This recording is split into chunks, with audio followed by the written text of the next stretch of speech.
In today's episode, we're gonna finish siding this side over here. Get this all the way through, from front to back. We're gonna do the gable up and over. And then at the end of this video, I'm gonna explain to you guys how I plan on doing my overhangs. I have a different method. We're changing things up. I was originally gonna pressure wash the eaves and leave them, but we came up with a simple method that adds a ton of character to this house for a minimal cost. Stick around to the end of the video. We'll talk through that, show you all the details, but for now, let's get to siding. I've been super happy with the weatherproofing that we've got here. So we used the Owens Corning pink wrap like you guys know, and then we used a zip tape from an actual window opening. So I did my sill across the bottom, set the window, caulked all the way around, and then put on the side pieces and then the top piece. And I'm really stoked with it. It's working perfect. I have had no water intrusion on this house, and these windows are holding up nicely. I do need to clean them. They're a little dirty. We have to lift this side of the house up. I'll take care of the foundation after that. Right now, my goal is just cover the house and get it complete.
Now this right here is by far one of my favorite ways to flash a window. We have our traditional zip flashing tape across the bottom here that spans into the sill, down onto the face. And then this over here and this over here is our stretch tape. This allows us to do a continuous piece from here down on the sill, up to the trimmer, onto the outside, all in one, without having any sort of break whatsoever. Where some people try to butterfly these things and cut them a couple different ways and lap them. This right here is tried and true. Works every time. Now we have one last area on this house that we haven't yet lifted up because it just wasn't exposed and it wasn't a priority, and that is this back wall right here. We took care of the 5 inches that the back of the house was settling out here. We lifted that a while back. That's now on a permanent foundation. This section here is right where my kitchen needs to go. So for now, what we're gonna do is we're gonna lift up that side of the house, check it with the level inside, check on the outside. We're gonna get it where we want it to be. My cabinets all mount up against that back wall, so we want that thing to be as close to perfect as we can possibly get it. So we need to lift this section up about 1 inch, and in order to do so, we're gonna put the jacks underneath the house on that rim and slowly lift it up. If we can get that inch, it takes out a lot of my trouble on the floor system up there. When I go to put all my cabinets in, my lowers won't need to be shimmed as much, and everything will go a bit smoother. So that's the plan. That's 1.25 inches. No, it's not. We're gonna do this again here. Yeah, we're gonna do that again. You think things are so much bigger? Who have you been lying to? Oh, you know what? I think you're right. It's 1.25 inches. I'm 1 inch over here. It's 1.25 inches. I will formally apologize to you. We don't have much room over there. Yep. Put a deal under it and it'll be fixed. Hey, T. Yeah.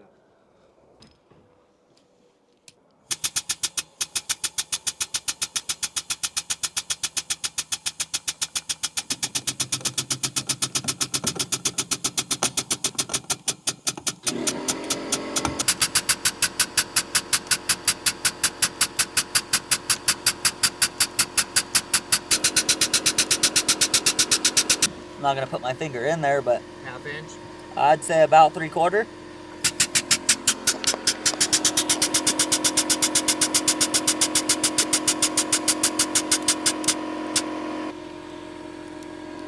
So by going off of the 4x6 here, we have the rim on top, which carries this way. So by lifting off of this, we're then correcting this out here. It is about 1.5 inches higher from where we started in about 2 minutes. It's killer. Now I still have to do a perimeter footing all the way through here and then through the back section here, and that takes care of the rest of my foundation. I've been slowly working backwards trying to get siding taken care of because I can always come in and retro this later. How's that look?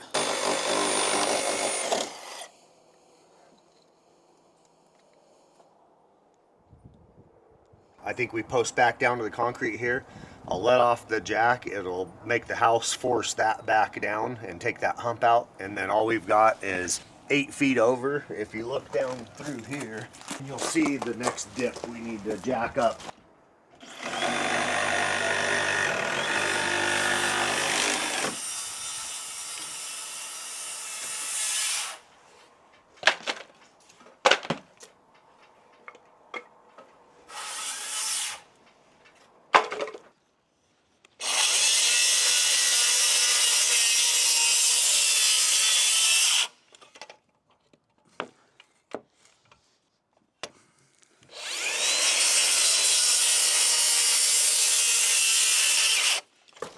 I labeled it to where it's easier. Do you want me to try to get it? You got it?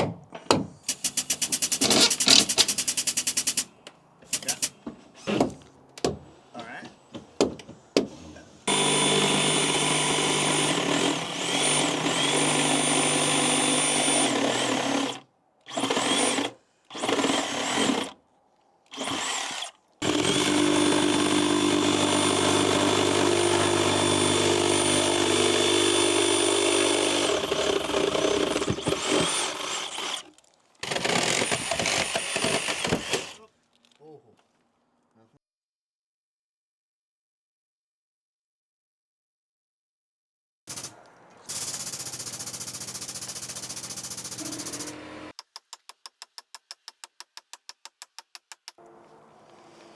This can come out. That's it? Yeah, I mean, I have to touch it. That's a good thing. So that was a long process. It took a little bit longer than we were expecting, but we had to slowly move the house around to where we wanted it. This backside here is a pretty crucial wall, being my kitchen wall. So my cabinets are out on the other side of this. And what was happening is we had the last 4 feet, it sort of sloped off about 3/4 of an inch, 1.25 over here. Steven was right about that one. But the other problem that we ended up having was when they built this house, they did 4x6 here, 4x6 down, and then 2x6 on the very end. And that's what this rim is right here. They didn't do blocking all the way around the perimeter, and they didn't double up any of the rims. So what ended up happening is you have a 2x6 with no block running into it. So no triangulation, no strong corner. And over time, the weight of the house pushed down onto that and eventually ended up crinkling the bottom of the 2x6. It was failing essentially. So what we ended up doing was putting a 4x6 back through there, sistering it to the side of the rim and making it so that it's no longer bearing on that weak little 2x6. It now has a 4x6. We did the same exact thing right back over here on top of this split. So that's taken care of. The house is no longer being supported on a 2x, it's got 4x6 back there. We lifted up this side 1 inch, we lifted up this side 1 inch, we replaced the rim in here that was rotten, backed that out even further. The problem with these old houses is there's only so much you can do. And looking at it, it might not look the best. But when you take a 99-year-old house like this and you try to bring it back to life, there's only so much you're gonna do. A lot of the old timber stays, a lot of the floor system stays, the wall framing all stayed on this place. It's just a matter of making it good enough to last another 50 to 100 years. And that's exactly what we've done here.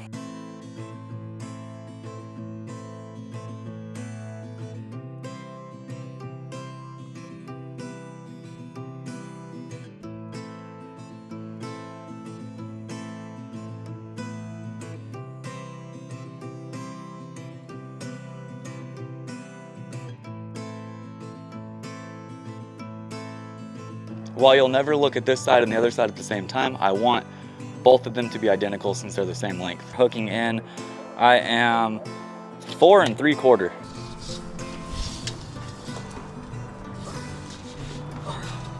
What are you right there?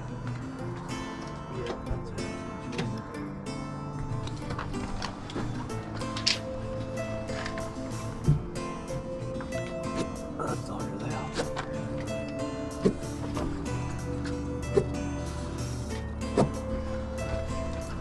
So you can pull off of those wherever you want to put your sheets. As long as it's on there, we're okay. Yep. We're gonna go 11 off of there.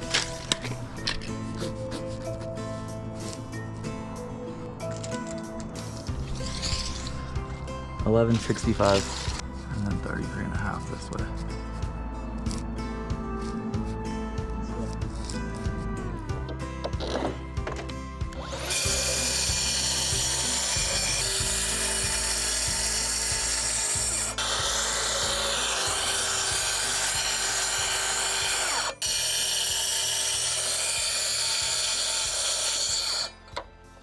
That's the joy of this. By the time we're done here, we just go buy you a house and then we just kind of screw ourselves.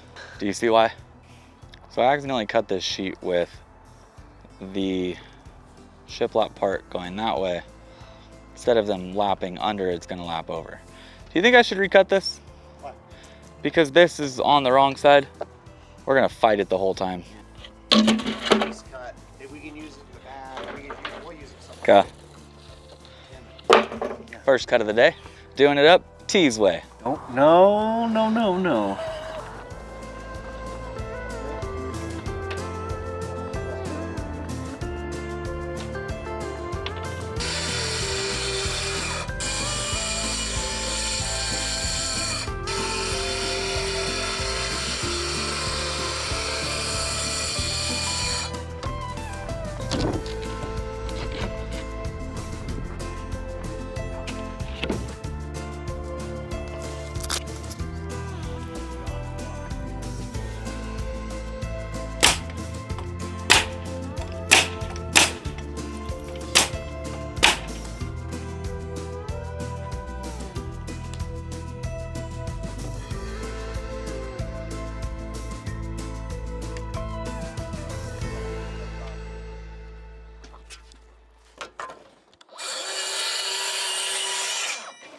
There's nothing like this tool.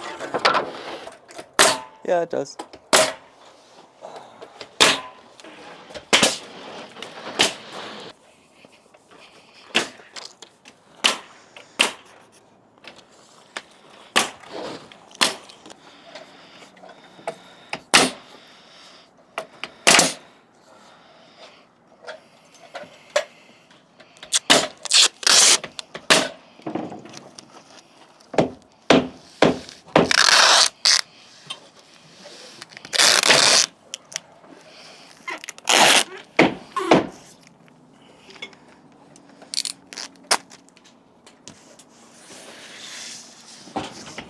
Let's get all the way up. The top of the window. That's it though. This is it for this one. Oh.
Now we've got areas like this little electrical panel here that we're gonna try to clean up and make a little bit more organized because they don't look all that great. Also, the pink wrap right over here not looking all that great is covering a door that's pretty temporary, so we're gonna have to cut all that out. There'll be a door opening there, new steps to come down to concrete right outside of that. But we've got our first drill on all the way down the side. We need to do the gable end up there, which is kind of tedious. Takes a lot of time getting all the numbers, making sure that all your cuts line up, and that everything transfers from below up to the top. But that's what we're gonna work on right now. Get that wrapped up all the way through here, and then we're down to just this back section and a little bit of cleanup, and siding for the most part is skinned.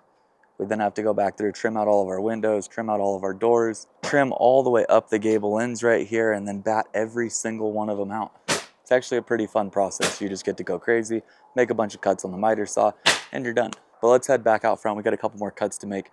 We're gonna start working that gable from that side this way, and hopefully by end of day, we can get this thing wrapped up. Go something like 6 to where we're not fighting it the whole way, or? You have the length, not the width. 22 3/8. So if you go 22, 38. Okay. Give me a 22, 6.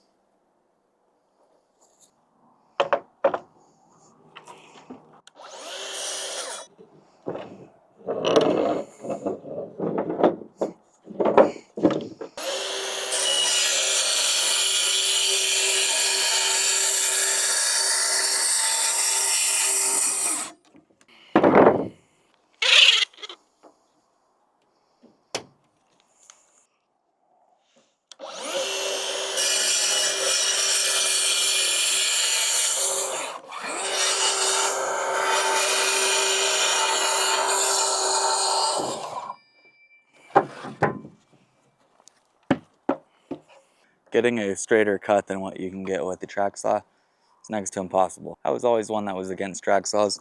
Didn't really see a need to have more of like a finish style tool on site. This thing's great. Mark it at 74. Go 73 7/8, my bad.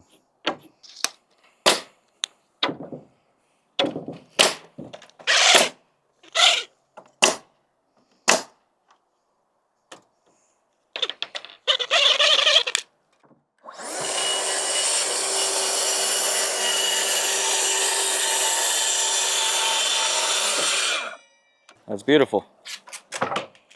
38.54.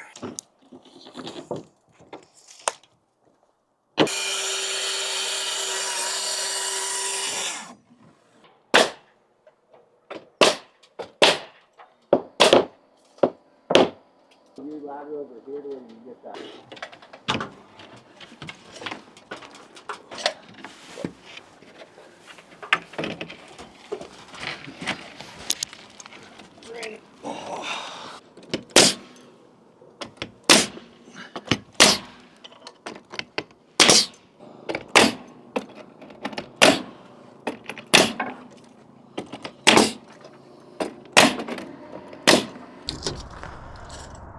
Only our 1632.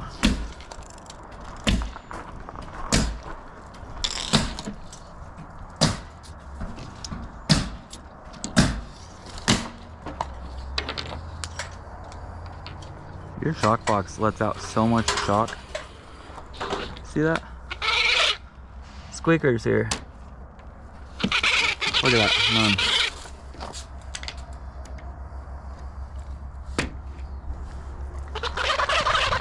Look at this. There's been a hole in all of them. I think he stuck a nail in him before he came up here. Yeah. I put a 3-inch screw through them to hold them in. Oh. That makes sense. Blow I out. was like, how is it the same spot? Yeah, and I figured if I lose them that way, I lose the whole stack. That's fair. 31, 44. Am I gonna have a piece on the left or no? Yeah, left, right, 1.25 inches, 13 3/4. That go 1 inch, 13 3/4.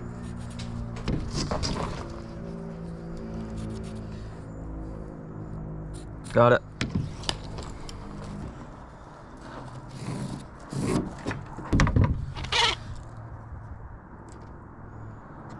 Go to the outside of the, yep. Okay.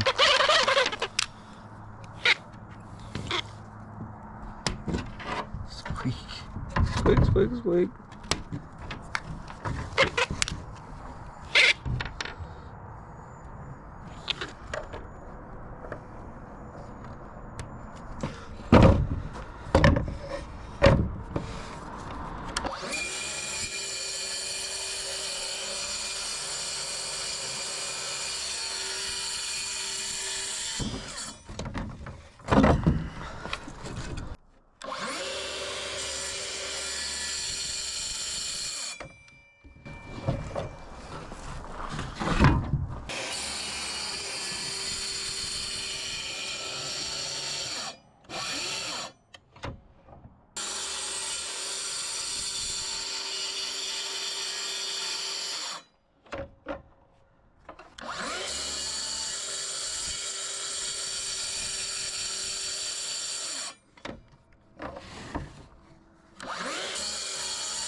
That's it. It's just that last little bit that's on there. So as we're going through doing this, a lot of it is just continuations of a gable like this. So we'll be here and here, and this number is the short point of this piece here, but it's the long point of this one here. So we need to remember the 43 here. Keep track of it, because that goes to here. And then we can subtract 16, 4 foot, times that 4 and 12. That's how we keep on top of things. So now I don't have to ask for a number. I know that that's 43. 16 minus that, we've got 28. 27.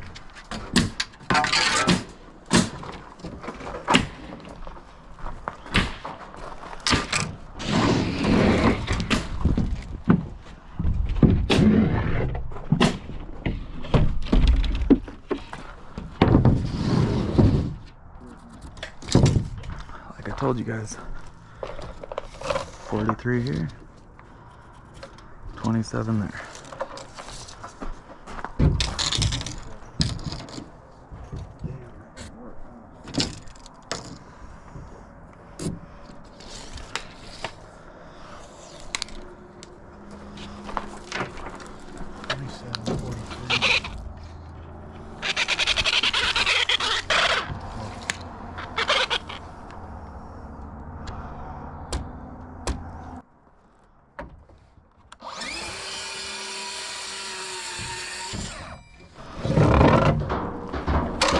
Now to continue maximizing use of this sheet, the side here that laps over the top needs to go to the left. Therefore, this needs to remain my bottom. So what we'll do, we'll pull her down 52 3/4 and 52 3/4. We'll cut that across. Looks like we got a fresh start.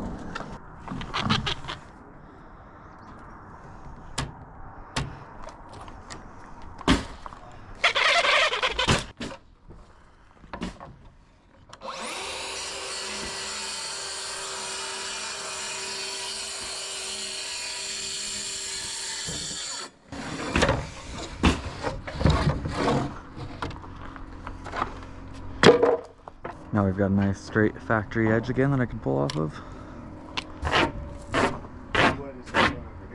Do you guys remember our numbers? Should be 27 here. We should be 11. Should be 16. All we're doing with that is just a continuation of that 4 and 12 pitch. So for every 1 foot, you drop 4. That is beautiful. I love that sunset. You already got it? Numbers, baby. It's gonna be off. If you don't have 10 and a half, it's wrong. 10 and a half? I'm joking, it's 11. There's a lie. What? What? Numbers.